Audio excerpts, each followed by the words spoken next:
And welcome to another Nothing Like a Good Book episode here on the Mark Bishop Show. And, you know, I had the pleasure last February of interviewing Kevin Schewe about his new release book called Bad Love Tigers. And you may remember, and now some months later, after winning the best screenplay at London Classic Film Festival, oh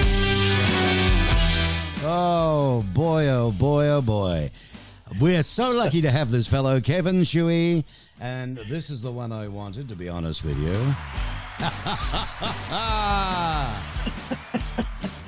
Well, you know what? I don't do that too often, do I? So what's the reason? Well, the guy's won 93 international awards in as many minutes as you and I can eat dinner.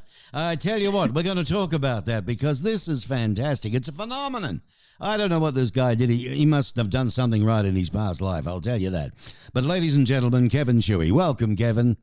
Hey, Mark. It's so good to be with you today. And the Bad Love Tigers screenplay, I released it in late February, and it has become an international phenomenon. As of yesterday, it has won 93 international awards. And Mark, I'm not talking about being a finalist or a semifinalist or honorary mention. It has won 93 awards for Best Screenplay, Best Story, Best Screenwriter, Best Sci-Fi Screenplay in particular. So anyway, this has been like the most exciting spring, and now we're into summer that I've had in a long, long time, because I'm just having the time of my life with this.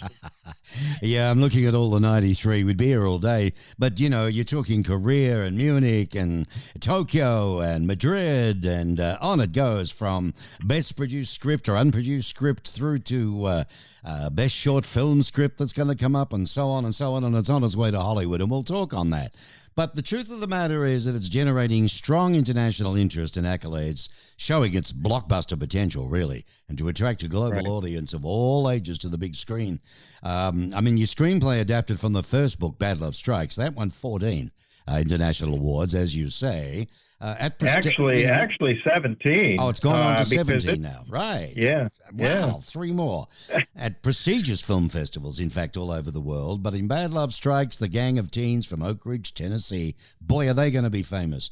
They accidentally discover the White Hole Project, right? A World War II era time machine created by Albert Einstein. And at the request of President Franklin Roosevelt, in case the atomic bomb Manhattan Project failed, they learn how to use this particular White Hole Project and then design a time travel mission back to World War II, Nazi-controlled Poland, to save a group of Holocaust. And that's just to remind the initial listeners and the first ones and the first one where it's on to.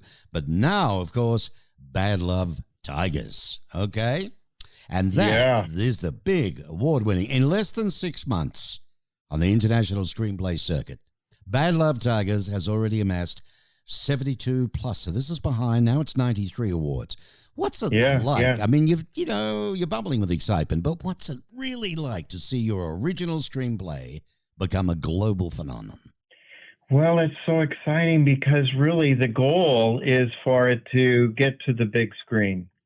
And so once you start to get noticed with this many wins, you know, the phone starts to ring. And so I've been able to assemble a team on the West Coast and this is kind of Hollywood lingo, but I mean, what we're doing is we're packaging the screenplay to get it ready to take to the studios. And it's your interview today is so timely, Mark, because we're about 2 weeks away from being completely done with the package, and then off we go to see what interest we can get from the big studios. And the goal is, this is a feel-good movie. I mean, think about this. We're coming out of we're coming out of this crazy COVID-19 pandemic, and now we're dealing with inflation, and we've had all these I mean, all you got to do is turn the news on, and you're going to see bad news, right? And so, Mate, it hasn't started yet. Well, give it another few weeks. We'll be all bankrupt and monies are going and there won't be any, what's it called, cash left. It's all going to be crypto and that takes too much to produce, so there'll be nothing. We're going to need Bad Love Tigers, man, I'm telling you. Yeah. And so this is about a group of teenagers. The Bad Love Tigers, they use the white hole and they go back and they meet Roosevelt. He sends them on this perilous mission across 1945 America all the way to Area 51, and they're destined to protect the secrets of Area 51. And the way they have to do it, they have to use the time machine to go to World War II China and volunteer for the Flying Tigers to keep those secrets safe. OMG. And so it just and they're teenagers that are figuring out all the problems of the adult world. And it has humor and action and sci-fi. And honestly, Mark, people literally all over the globe with these 93 wins are recognizing this story as something that is it transcends, or it crosses all of these boundaries, and because people in Brazil and Peru and Canada and North America and in Eastern Europe and India and China and Japan, people love this screenplay. And so this has so much global potential to make audiences happy all around the world. And that's why I'm so excited. Yeah, fantastic. A young adult sci-fi adventure for ages, let's say from 10 to 100. Because that's who could enjoy this. And when I think about it, I guess I'm the second Aussie to help you in some ways. Do you remember a fellow called Rod Taylor as an actor? Oh, sure. Okay. Yeah. Well, there was a movie that he, when he left Australia and came to America, he was going to make it one way or the other. He got a fabulous role in a movie that made him famous, and that's called The Time Machine. And I loved that movie, and I still see it today and enjoy it. And, that's the only other thing I've ever seen time machine-wise that is proud of you to what you've done here. And this is unique because it is about a war. It is about teenagers. It is about you bringing in the government. There's so many factors to all of this with the Bad Love Tigers. So how do you think when they translate all of this to movies, to vision? I mean, they can do anything these days, can't they? There's nothing that's not going to be able to be done. I mean, it's not all, how they do it with all the electronics and stuff they use today, because it covers different areas, doesn't it? Right. There's, we've got a preliminary budget, which I can't disclose at the moment, but there's a hefty dollar amount for special effects.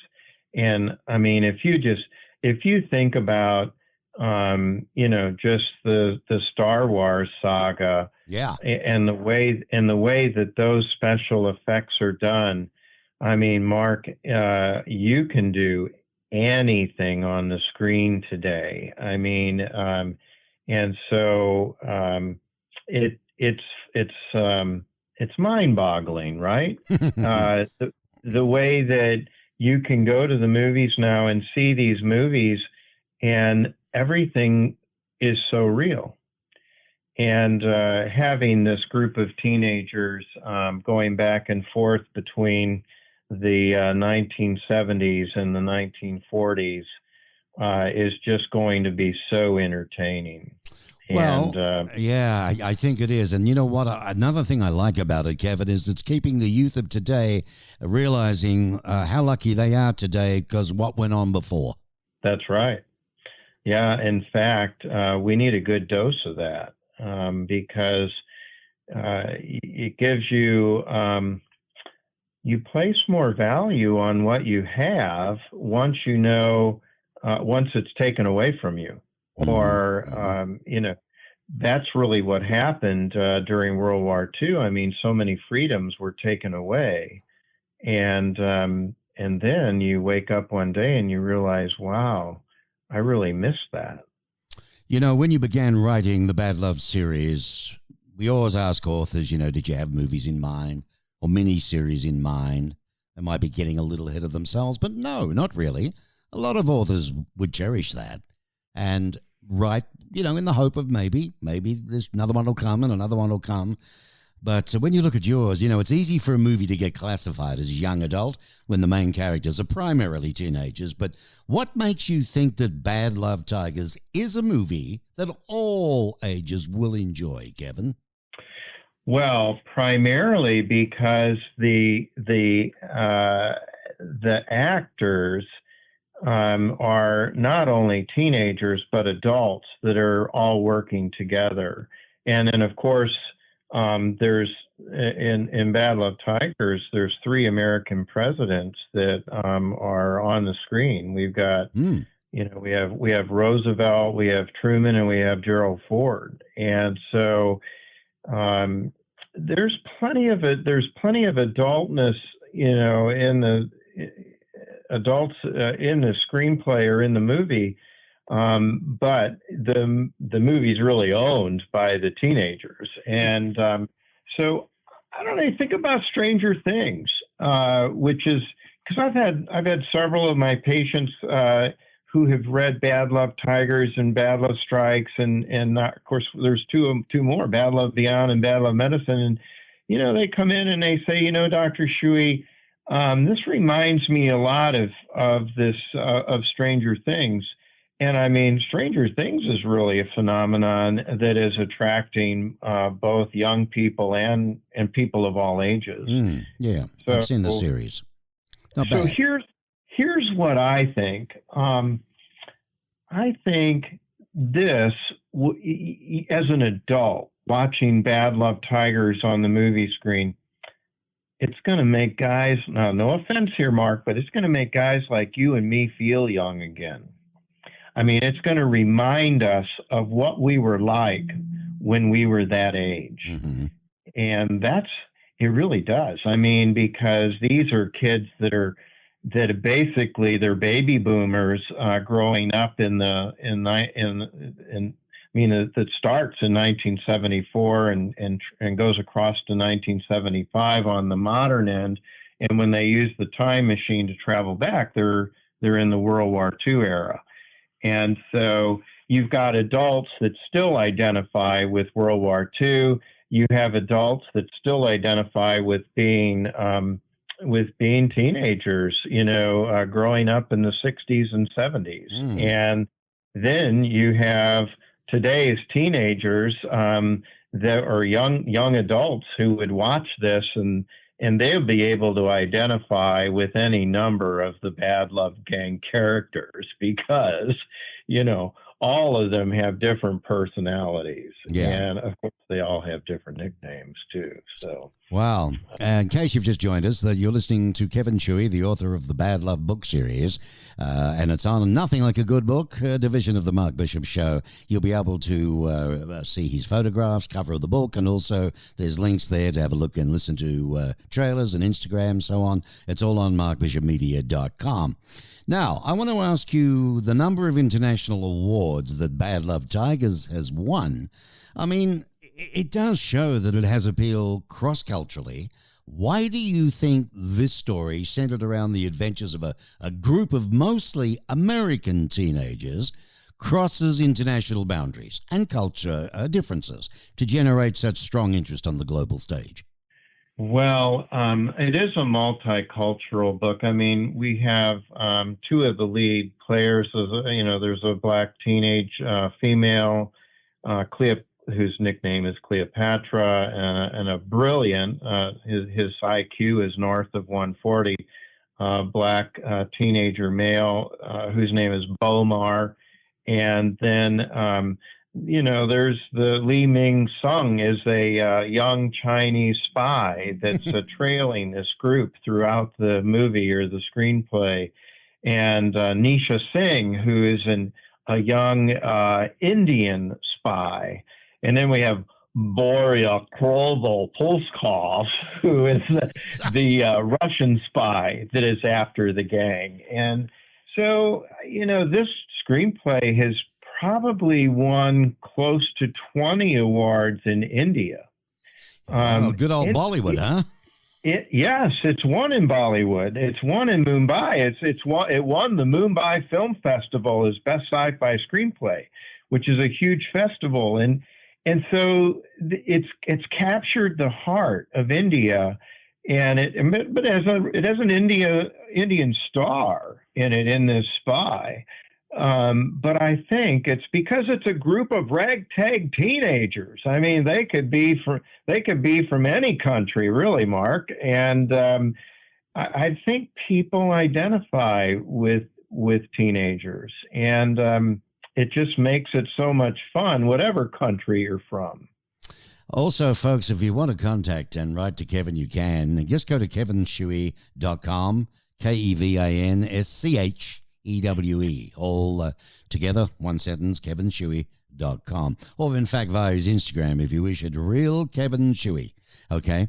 Now, teenagers and so on. So your books come also with a pre-planned musical soundtrack. This is different to most authors, right? How do you think these popular songs will engage the audience? Well, obviously, are they heard in the screenplays and the awards? I mean, how do they contribute to the story overall, do you think?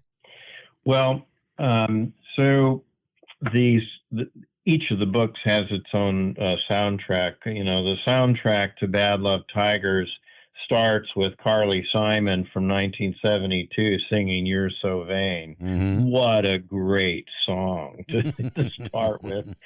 And then, it has We're an American Band and Magic Carpet Ride and Stevie Wonder singing Superstition and Paul Simon doing Kodachrome. So, I mean, it has all of those. But in terms of the screenplay or the movie, that'll really be up to the studio because, and hopefully I'll have some say about that. But that's my generation. And so the soundtracks for all four books are really Mark music from the 60s and 70s. Right. So that was your process for selecting is also to put people there, right, in that time, because music does do that. It takes you back in memory, That's right. I have a music brain. I mean, my dad was a jukebox vendor in St. Louis County when I was growing up. And so we had a 45, we had a Wurlitzer style 45 RPM jukebox in our basement when I was growing up. And here I've got two older sisters that are having all their friends over dancing to the jukebox. And, I'm sitting in the corner watching them all dance, and it imprinted yours truly with all those songs. I mean, those songs come on the radio and I know the words to them. I'm like thinking to myself, how do I know the words to that song? Well, now, Kevin, your books, they're filled with factual history. This is the other important fact, I think, and actual science for that matter, which contributes a sense of realism. How do you hope this realism is going to show up in adaptation on the big screen? Well, I want it to be a history lesson. So one thing about my books that the readers will discover as they read them is, and I've been challenged. I mean, I've gotten a lot of letters, and of course, just go on Amazon and read the book reviews. I mean, I challenge the audience to do that. And you'll see in the reviews and the letters I've gotten, people are really taken by the accuracy of my history. And so, my background is I'm a board certified radiation oncologist, and I'm still working. I'm still practicing medicine. And so it's my nature to want to be accurate. And so I really go to the nth degree. I mean, in Bad Love Tigers, for example, Mark, you've got the Bad Love gang talking to President Ford right about the time that the U.S. was pulling out of Vietnam. I literally went to the National Archives and looked at President Ford's hourly schedule to find out when he could be available to talk to the Bad Love Gang. Mm-hmm. And so that's just a small example of how much I delve into the history. So, yeah, my hope is that history classes will want to go to the movies. You know what?